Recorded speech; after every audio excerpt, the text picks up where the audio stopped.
States identify किए थे जिसमें कोरोना ज़्यादा बढ़ रहा है। वो थे गुजरात, महाराष्ट्र, केरला, कर्नाटका, तमिलनाडु और तेलंगाना। उसमें दिल्ली नहीं था। तो उन 6 स्टेट्स में कोरोना ज़्यादा बढ़ रहा है, उनको स्पेशल हिदायतें दी गई थी, भाई आप थोड़ा सा ध्यान रखिए। लेकिन हमने अपनी तरफ से, क्योंकि दिल्ली में अगर हम देखें तो 15 मार्च को लगभग 42 केस थे जो डेली केसेस आते हैं। ये बढ़ के 15 दिन के अंदर 30 मार्च को 295 केस हो गए। तो ये सडन जंप जो है, ये थोड़ा सा पहले ही हमने इसको समझने की कोशिश की है कि ये क्यों बढ़ रहा है।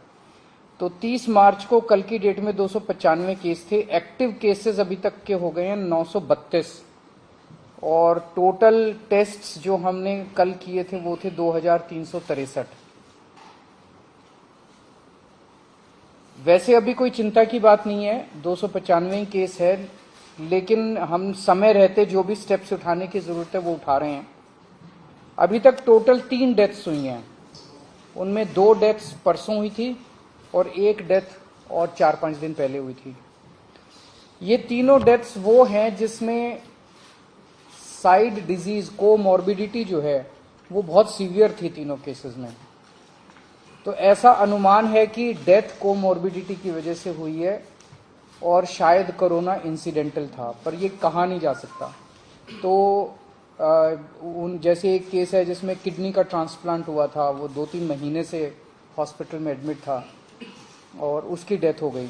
तो ये कहना कि वो कोरोना से डेथ हो गई, ये थोड़ा शायद गलत होगा, लेकिन ये फैक्ट है कि 3 केसेस ऐसी डेथ हुई है जिनको कोरोना था। इन 3 में से 2 दिल्ली के बाहर के रहने वाले थे। अभी इस वक्त जितने भी हमारे केसेस पॉजिटिव आते हैं, 100% केसेस की हम जीनोम सीक्वेंसिंग करा रहे हैं। उसका हमारा मकसद ये है कि अगर कोई भी नया वेरिएंट अगर निकल के आए तो हमारे को पहले से पता चल जाए कि कहीं कोई चिंता का विषय तो नहीं है। तो 100% केसेस की जीनोम सीक्वेंसिंग करा रहे हैं। इस वक्त जो सबसे प्रिडोमिनेंट वेरिएंट आ रहा है वो है XBB.1.16। लगभग 48% केसेस में ये वाला वेरिएंट है और जो बाकी भी हैं उनमें भी इसी वेरिएंट के कुछ सब वेरिएंट्स हैं। इस वेरिएंट की 3 क्वालिटीज हैं। ये वायरल बहुत तेजी से हो रहा है, बहुत तेजी से फैल रहा है, लेकिन ये सीवियर नहीं है बिल्कुल भी। ना तो इसमें कोई तेज सिम्टम्स हैं और ना ही इसमें ज़्यादा हॉस्पिटलाइजेशन की ज़रूरत है और ना ही इसमें डेथ्स की ज़्यादा चिंता है। तो सीवियरिटी इसकी कम है, लेकिन इवेजन टू इम्यूनाइजेशन है कि अगर आपने वैक्सीन भी लगवा रखा है तो ये उसकी परवाह नहीं करता, ये उसके बावजूद भी ये इन्वेड कर जाता है। एक जो हम लोग दिल्ली में कर रहे हैं कि सीवेज जो है उससे हम एडवांस में पता करने की कोशिश करते हैं कि कहीं कोरोना तो नहीं आ रहा। तो मिड फरवरी तक जितने हम सीवेज के 7-8 जगह से पूरी दिल्ली में सैंपल उठाते हैं सीवेज के और उनको टेस्ट करते हैं। पहले अगर कोरोना आता है तो पहले सीवेज में कोरोना डिटेक्ट होना चालू हो जाता है। मिड फरवरी तक 0 कंप्लीटली पूरे दिल्ली में नेगेटिव था। उसके बाद से धीरे धीरे पॉजिटिव कुछ सैंपल्स में आना चालू हुआ और पिछले 15 दिन में अब ये सीवेज में पॉजिटिव इसके वो निकल के आ रहे हैं। हमारी इसको लेके पूरी तैयारी है। वैसे तो कोई भी चिंता करने की जरूरत नहीं है, बहुत कम अभी केसेस हैं और कोई सीवियरिटी भी नहीं है, लेकिन तैयारियों को देखते हुए हमारी 7,986 बेड्स हमारे अभी तैयार हैं कोरोना के लिए। इसमें ऑक्सीजन वाले बेड्स भी हैं, इसमें वेंटिलेटर बेड्स भी हैं, इसमें आईसीयू भी हैं। 7,986 बेड्स हैं जिसमें से 66 बेड्स केवल ऑक्यूपाइड हैं। 66 RT-PCR के टेस्ट करने की हमारे पास सफिशिएंट क्षमता है। लगभग 4,000 टेस्ट हम सरकारी लैब्स में करने के लिए हमारे पास क्षमता है और प्राइवेट लैब्स में तो 1 लाख से ज्यादा टेस्ट पर डे करने की क्षमता है। वैक्सीन भी बहुत अच्छा परफॉर्मेंस अभी तक रहा, नेशनल एवरेज से ज्यादा अच्छा रहा। 18+ की कैटेगरी में तो लगभग सबको वैक्सीन लग चुकी है और 18 से निचली उसमें आए तो फर्स्ट डोज सबको लग चुकी है, सेकेंड डोज भी 85% के लगभग लोगों को लग चुकी है। हमारे पास सफिशिएंट एम्बुलेंस है, सफिशिएंट ऑक्सीजन अवेलेबल है, सफिशिएंट ऑक्सीजन स्टोरेज की कैपेसिटी है। 26 मार्च को हम लोगों ने 38 सरकारी दिल्ली सरकार के हॉस्पिटल्स की खुद ब खुद एक मॉक ड्रिल की थी कि बाई चांस अगर हो जाए तो, और इसमें जितने मान लीजिए कोई इक्विपमेंट काम नहीं कर रहा था, ऑक्सीजन वाली अवेलेबल है नहीं है, वैक्सीनेशन, सारी चीजों की एक से ट्रायल करके देखा था कि सारी चीजें काम कर रही है कि नहीं कर रही। अब केंद्र सरकार के निर्देश आए हैं, 10 और 11 अप्रैल को एक बारी सारे सरकारी और प्राइवेट हॉस्पिटल्स की मॉक ड्रिल की जाएगी। इसके ऊपर दिल्ली सरकार एक कैंपेन चलाएगी, अब एक मीडिया कैंपेन चलाया जाएगा लोगों को कोरोना के बारे में जागरूक करने के लिए और एहतियात बरतने के लिए कि कोविड अप्रोप्रिएट बिहेवियर फॉलो किया जाए।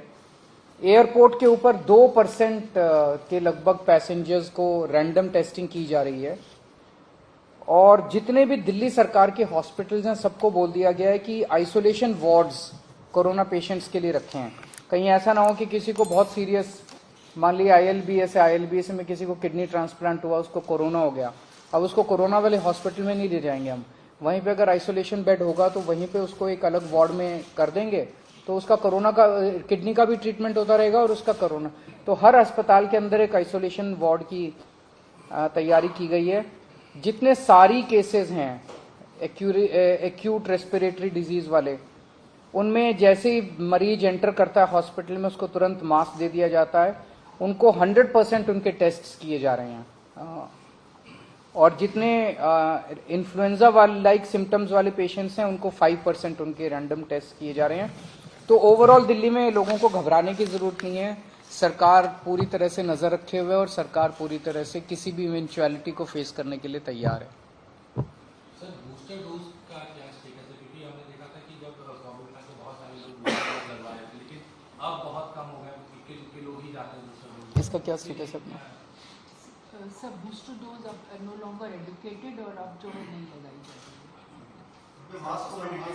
अभी मास्क की जरूरत, हम जितने भी जिनको भी सारी पेशेंट्स हैं जो कि इन्फ्लुएंजा लाइक सिम्टम्स हैं, इस तरह की सांस की बीमारी है, उनको हम सबको वो कहेंगे कि आप मास्क लगा के रखिए। लेकिन अभी केंद्र सरकार की तरफ से कोई गाइडलाइन नहीं है, और जैसे जैसे केंद्र सरकार गाइड करेगी हम उस पर स्टेप्स लेंगे।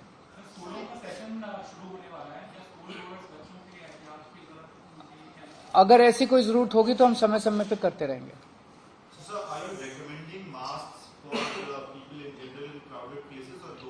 We are recommending masks to those who have respiratory disease like SARI, AILI, etc. Sir, अक्सर ये देखा जाता है केस बढ़ते थे, हम रैंडम टेस्ट करा देते थे, खासतौर पर एयरपोर्ट और बस अड्डों पर। एयरपोर्ट पे 2% कर दी है, 2% बढ़ाई जाएगा और जरूरत पड़ेगी तो बढ़ाएंगे, बिकॉज ये सारी चीजें जो भी हम कर रहे हैं, देखिए सबसे ज्यादा एक्सपर्टीज केंद्र सरकार के पास है, and we look up to the central government for giving guidelines from time to time.